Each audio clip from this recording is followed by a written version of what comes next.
am actually at church today. Yes, I am at church today. And guess what?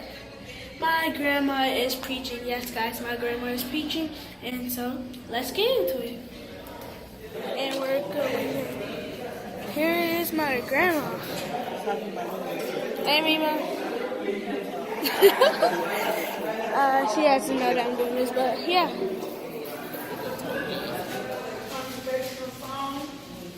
And now we're up to a good one. Don't let your it make you. And our first speaker for the hour is our own Linda. Amen.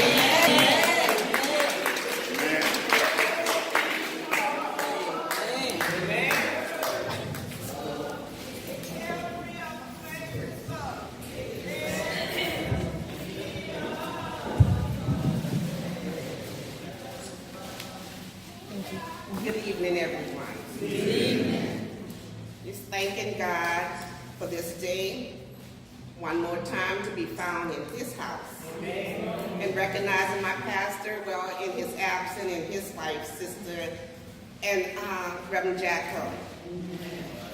Sisters and brothers, the steering committee, and visiting friends. We've had a wonderful Women's Month thus far, which leads to my story, and let you know that I was built for this, and that I can, and that I won't let my it make me quit.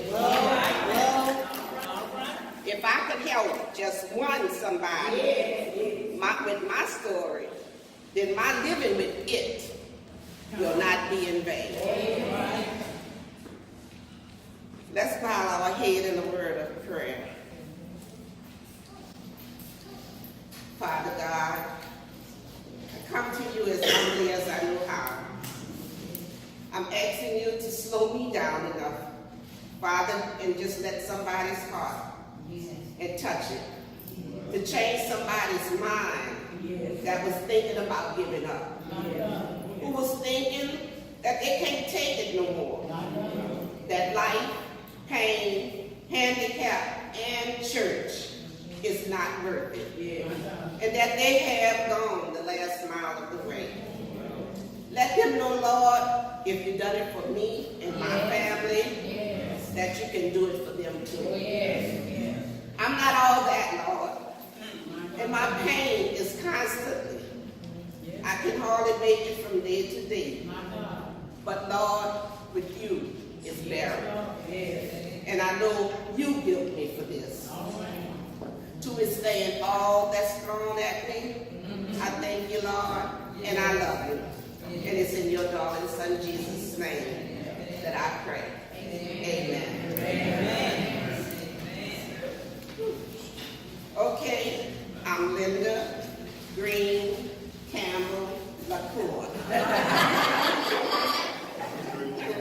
I'm the fourth of 9 children of Reverend George and Irma Green, my wife, a mother of 3 girls, grandmother of 4 boys, sister of 8, and I'm 24 years stroke survivor.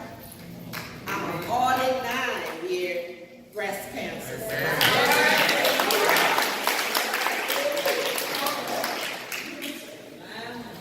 Okay, back in 1969, I had been a wife for about a year when I noticed a small knot that was there since high school. And it started getting irritated. And I could feel it more now as I did my self-exam.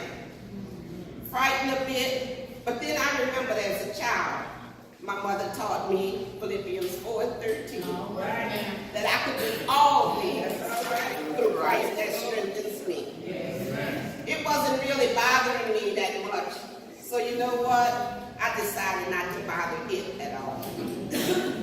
Eventually though, I told my mother how bad it was bothering me. And she asked for how long. I told her since high school. Right away, she made me go to the doctor. You know, in '69, doctors weren't the same as they are today. So they told me I probably strained or picked up something heavy, and to just put a hot compress on it, and it should be fine in a few days. Even though it was still there growing, I went on with life as usual. Being a young wife, my hormones and things were starting to work and move a little more. That knot that I've been feeling grew even more.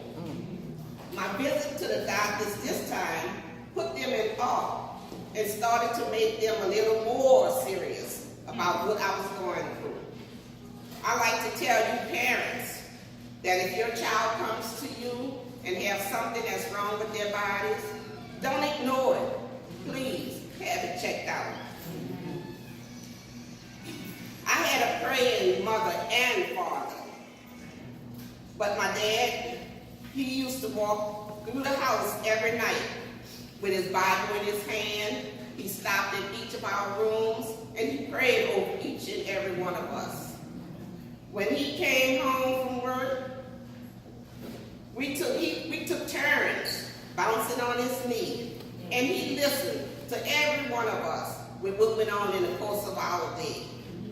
He would join us kids and mom singing all kinds of old gospel songs. You see, we had enough to make our own green chorus. This was the start of being built for this. And to understand what God was going to take me through. James 5:16 tells me to confess your faults one to another and pray one for another, that ye may be healed. The fervent prayer of the righteous man availeth much. Okay, a little bit about cancer. It's often called a silent killer. It gives little or no warning in the early stages. Doctors urge every person to have a complete physical exam each year. The chances of cure is best if detected in the early stages.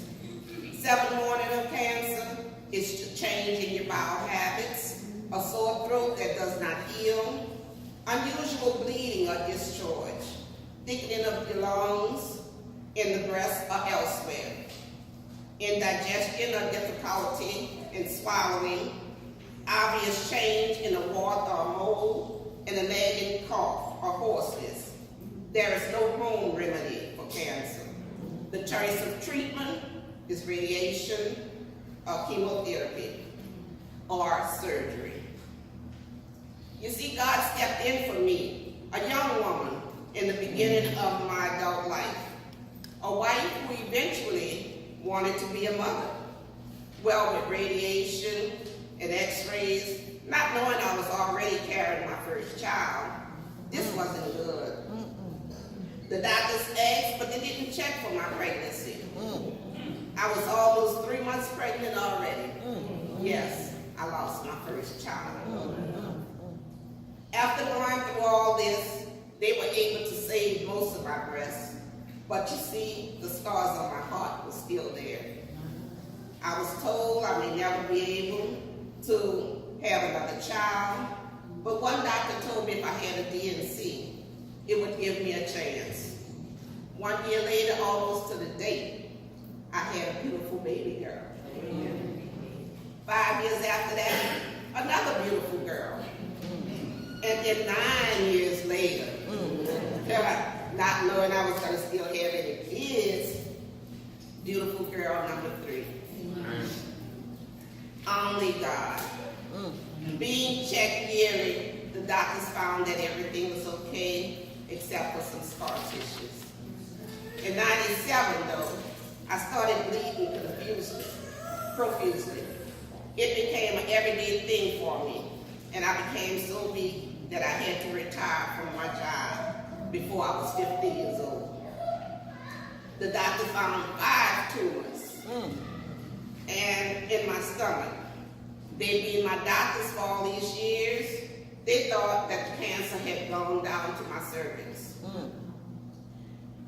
After operating and removing them, I was still bleeding. Confused and not checking what was really wrong, my God stepped in with another doctor. And in oncology, he found out that the others had not finished their job.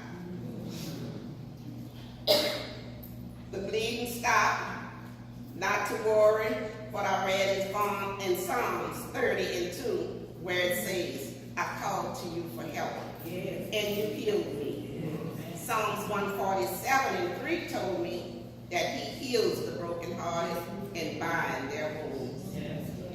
But in between that and 1994, I had my first stroke. It put me in a wheelchair. My baby was only 10 years old. And the doctor told me I wouldn't walk right again. I wouldn't talk right again. But my mouth was twisted to the side of my face.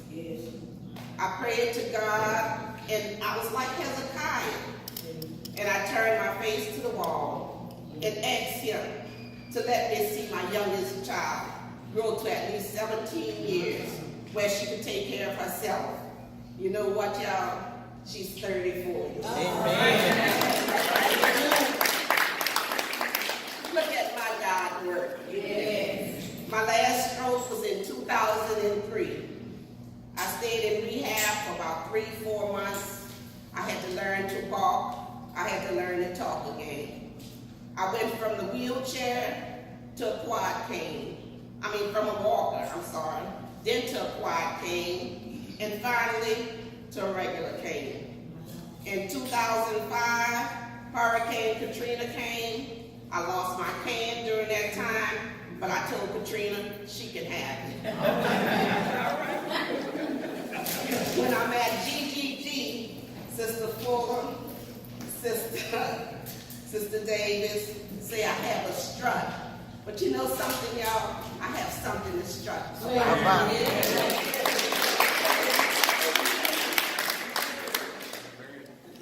I lost my brother and a sister to cancer. It haven't been easy by no means. Being operated under my arm, I'm not able to raise my left arm past my shoulder. But you know what? Between halfway up with my left arm and all the way up with my right arm, I'm giving God praise. I'm thanking him for my ups. I'm thanking him for my downs. For my uncrooked mouth, where I can still utter his praises. For my children that came out my uncancered womb. For my good and my bad days. I will bless him at all times. His praises shall continually be in my mouth. Lord, please, it's so important. You may not have favor like I did all these years. Get yourself checked out regularly. And God wants to see you. I want to see you prosper and be in good health. Even though my dad prayed for my household and for me, he couldn't take this walk for me. For my mom, she bore 10 kids. But you know what? She couldn't take this walk. My journey was my journey. And God was the only one to build me for this journey. Every Sunday, he helped me to make it to 33 Ferguson. And sometimes during the weekdays, he allows me to see. And since I met him, he won't allow me. He won't let me make my it, make me quit. And I praise all that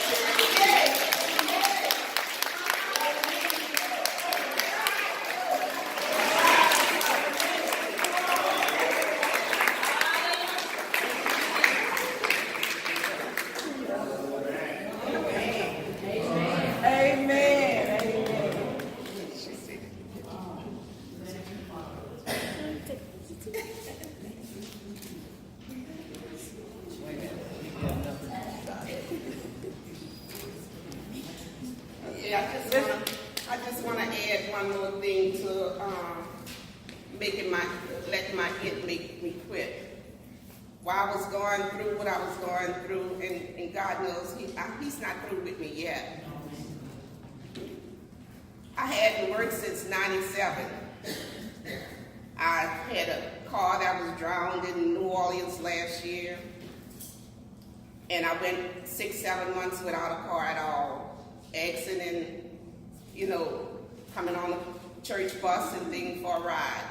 I finally went to the Nissan dealer and told her that I needed another car because I had to go back and forth with my husband, with my daughter, bringing them to work.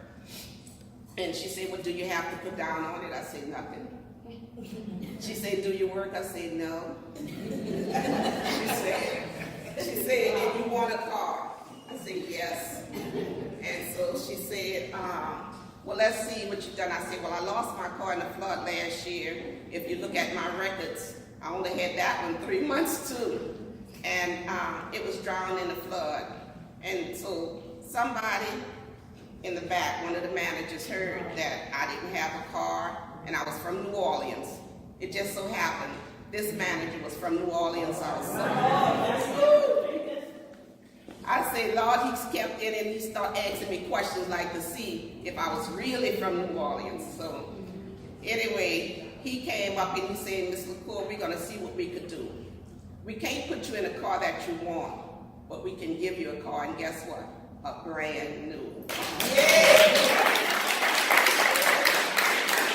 Stayed in the car, and my daughter just looked at me. She said, now, Mama, how you going to pay for that car? I said, I don't know. I said, but God will make a way. I didn't know about the subject that we had for our Women's Day. I didn't know that was coming up. But he didn't let my make me quit. It was my car then. My daughter was working at the post office down on 30.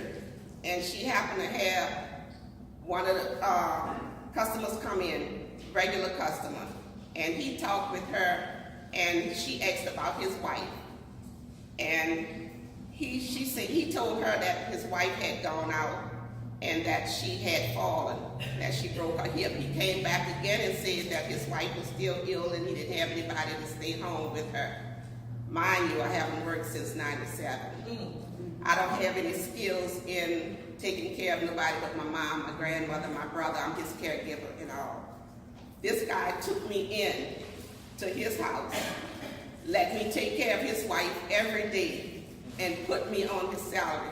No experience, didn't ask anything about reference or anything. And I just want to let you know, I told him about me speaking tonight about letting my make me quit. He said, you sure don't quit either. He said, I just want to let you know, I've only been with him for the last 4 months, but he's here with me tonight.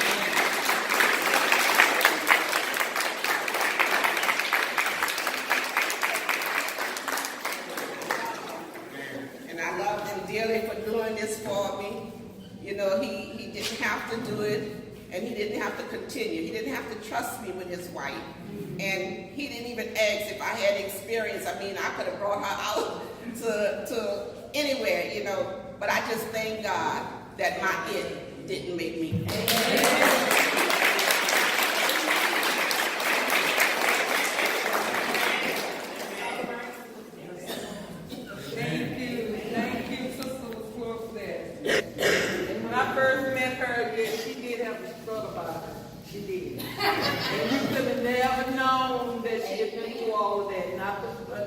She had up and down over aisle that greater golden head. Okay.